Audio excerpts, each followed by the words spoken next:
Kembali di NTV Sports, Sobat NTV, PSSI resmi sudah mengumumkan 32 nama pemain yang akan diturunkan jelang laga kontra Cina. Yang menarik ada beberapa wajah baru yang akan memperkuat skuad Garuda. Dan kita akan bahas lebih lanjut bersama dengan Bro Marco, bukan Anjas Mara ya.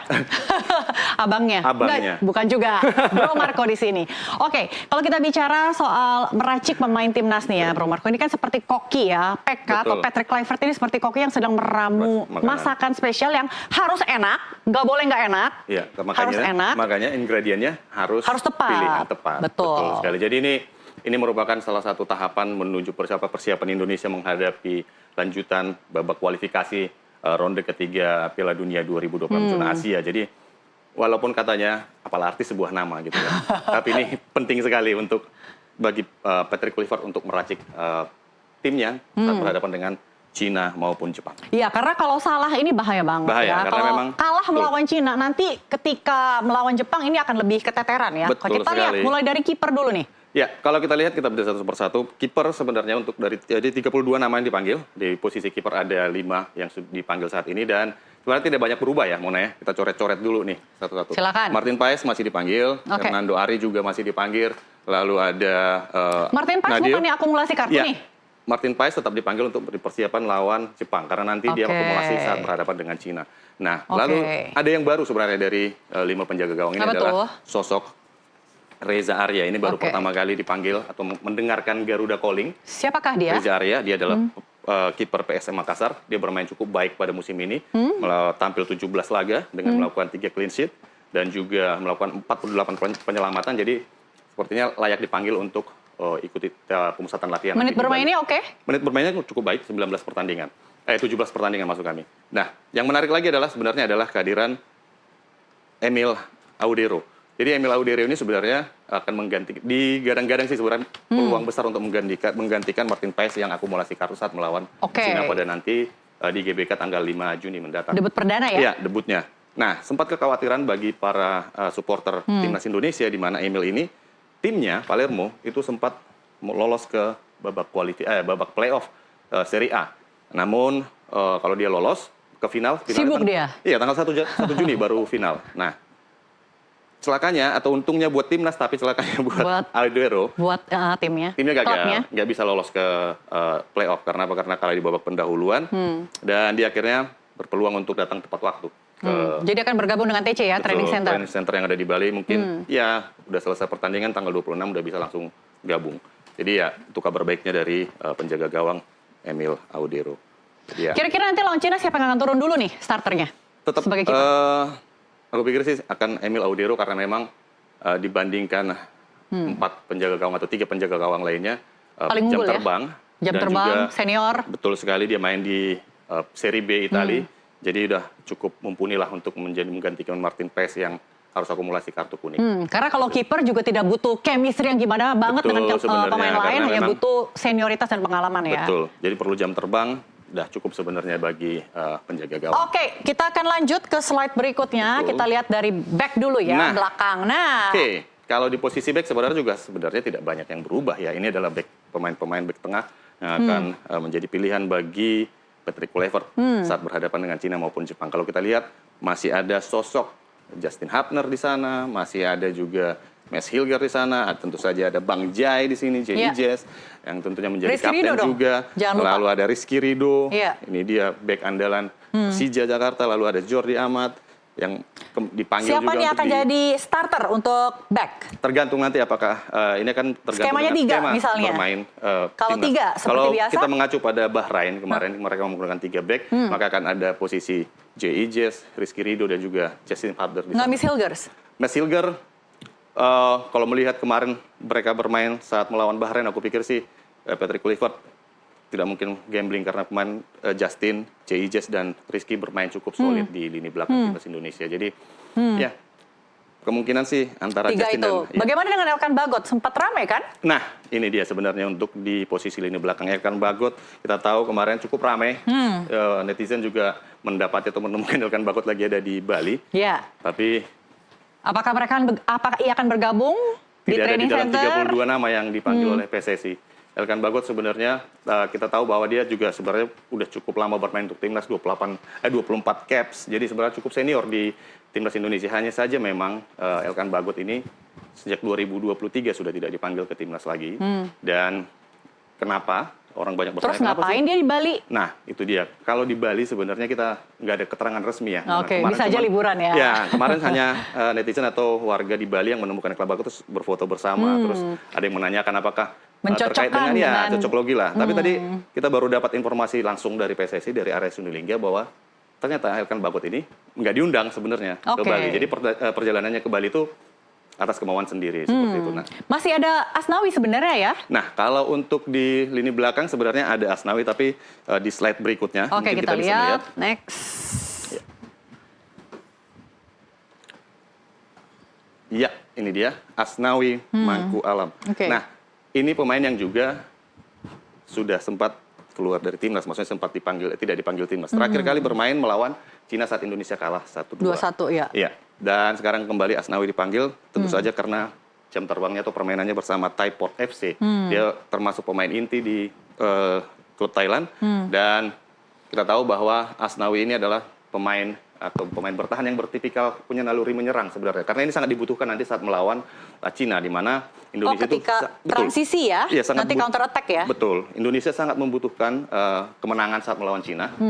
Karena itu kita tentunya akan bermain menyerang. Jadi salah satu nanti yang diharapkan tentu saja untuk bisa mengiris dari sisi kanan nantinya tentu adalah Asnawi. Karena memang Asnawi punya kemampuan untuk itu. Dia kuat dalam bertahan dan juga punya kemampuan menyerang. Ya, kekuatan bertahan Betul. dan punya naluri menyerang. Jadi itu mungkin yang dibutuhkan pertimbangan ya kenapa di wing kanan. Asnawi Mangku Alam dipanggil untuk Garuda Calling kali ini. Oke, masih ada Yakob Sayuri. Betul. Dan yang menarik sebenarnya Kevin Dix sebenarnya. Kevin Dix. Kenapa nih? Apa Kevin yang Dix, menarik dari Kevin Dix? Dalam pertandingan sebelumnya melawan Bahrain dia main sebagai starter, tapi dalam kondisi sekarang kita belum tahu nih kondisi pemulihan dari Kevin Dix karena sempat mengalami cedera ya, di klubnya. Dan apabila Kevin Dix nanti tidak bisa turun karena memang masalah kebugaran, nanti kemungkinan besar Asnawi akan menggantikan Kevin Dix di sisi kanan. Nah, kita mungkin bisa melihat di sisi kiri juga, Kita geser ke sisi kiri. karena memang barisan-barisan pertahanan Indonesia sebenarnya cukup tebal, Mon. Banyak sekali pemain-pemain di sektor pertahanan yang bisa diandalkan di sana. Selain pemain, banyak pilihan ya? Pemain starter, pelapis-pelapisnya juga cukup dalam untuk cukup sisi bisa pertahanan. diandalkan. Betul. Dan kalau kita lihat di sisi kiri sebenarnya juga tidak banyak berubah sebenarnya. Ada Kafir Verdong di sana, ada Dean James, Verdong, ada Pratama Arhan, ada Yance Sayuri dan Sen Patinama. Betul, Yance dan Yakob Sayuri dipanggil dalam 32 nama Garuda Calling kali ini. Jadi saya pikir kalau untuk sayap kiri masih akan dominan kepada Calvin Verdong. Karena memang Verdong tampil cukup luar biasa bersama NSC. Performanya cukup bagus ya. Oke. Next kita lihat ke lini tengah. Baik. Nah, lini tengah yang menarik adalah kita akan kehilangan Marcelino Ferdinand. Karena Ferdinand juga sama dengan Martin Paes akumulasi kartu. Jadi tidak bisa main melawan China. Dan sana masih ada Joy Pelupesi, Jenner juga. Dan sebenarnya tidak banyak perubahan untuk nama-nama yang di lini tengah. Masih ada Tom Hai di sana, Ricky Kambuaya juga, dan Nathan Choaon. Jadi ya untuk lini tengah sebenarnya masih mengandalkan wajah-wajah lama, Mon. Jadi ya karena memang untuk memasukkan nama baru itu cukup riskan karena memang masalah chemistry juga. Jadi agak riskan untuk mengubah mengganti the winning team lawan Bahrain kemarin dalam pertandingan melawan Cina nanti.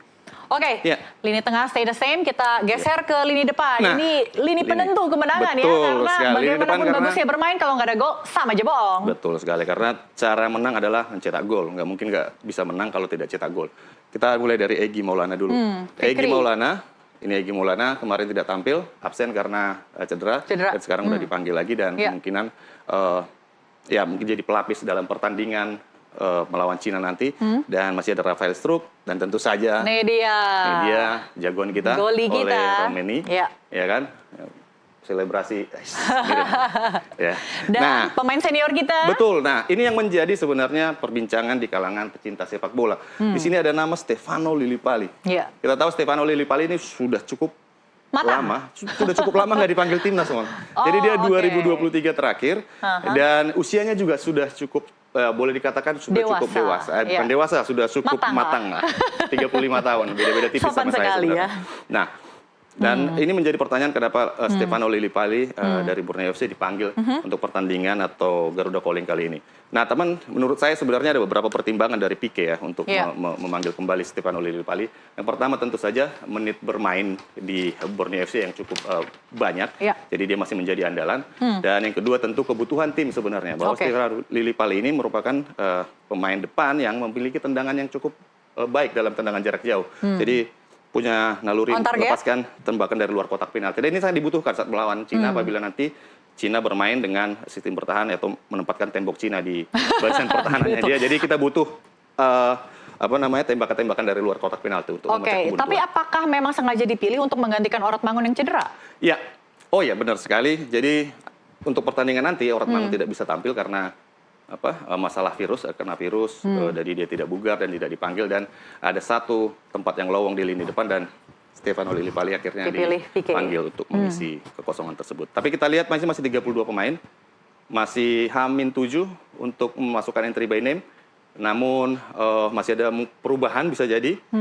Tapi kita lihat inilah untuk ingredient pertama, 32 nama yang akan diracik oleh Patrick Kluivert nanti di Bali. Oke, dan kalau kita melihat ya dari 32 nama ini ada satu kejanggalan yang aku lihat ya, di mana tahu nih kayaknya. Apa nih? Kayaknya Persib kayaknya. Iya, karena kemarin itu kan begitu luar biasa ya setelah menang gitu. Tapi kok kenapa tidak ada satupun pemain yang dipilih oleh Pique untuk bermain kita disclaimer dulu nih ya, Mona dan pemirsa, bahwa pemilihan pemain itu adalah prerogatifnya pelatih. Wah, kayak presiden ya, ada hak prerogatif. Betul sekali, tidak ada yang intervensi. Mirip presiden saat memilih menterinya, cuman bedanya sulit bagi jabatan di sini. Karena pasti parameternya jelas. Iya, tapi pasti ada input dari pembisik-pembisik kanan kirinya dong. Seharusnya sih enggak ya, karena memang parameter mereka adalah menit bermain, terus kebugaran, kebutuhan tim, itu adalah 3 elemen yang memang dibutuhkan dalam pemanggilan pemain. Nah, kenapa Persib tidak dipanggil? Tentu saja ada alasan khusus ya dari Patrick Kluivert melihat pemain-pemain yang ada di Persib, apakah memang mungkin karena memang tidak sesuai dengan kebutuhan timnya, atau memang di Persib kita tahu bahwa pemain-pemain asing di Persib, dan pemirsa, itu cukup baik, sementara hanya menyisakan beberapa posisi untuk pemain lokal. Dan pemain-pemain lokal seperti Beckham Putra, sudah ada Malis juga di sana, terus ada Mark Klok sebenarnya yang ada di Persib Bandung. Itu di 32 nama yang ada sekarang itu sudah punya jam terbang, punya tempat di situ. Sudah ada pemainnya gitu. Jadi harus bersaing, dan menurut Pique mungkin masih belum layak, belum bisa bersaing dengan stok yang ada saat ini. Itu mungkin ya. Tapi kita nggak tahu.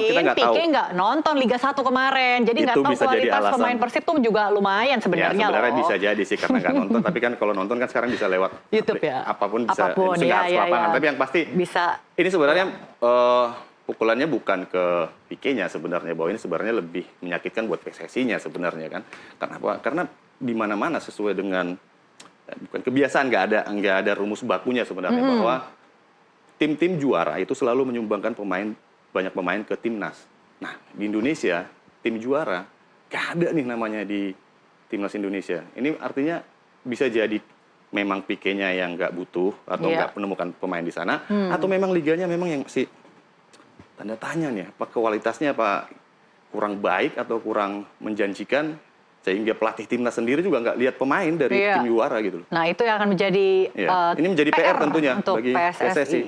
Kita lihat, karena di sana masih ada Mark Klok sebenarnya yang juga pemain naturalisasi dan juga bermain di lini tengah dan bisa sebenarnya layak dicoba lah. Baik, kita akan bahas lagi ya terkait dengan pemain-pemain untuk membela timnas melawan Cina mungkin besok ya.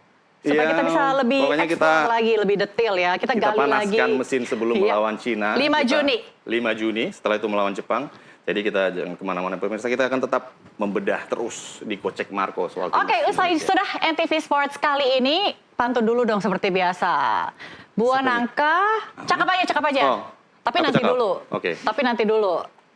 Kita teaser dulu deh. Simpen pantunnya buat closing ya. Baik. Kami akan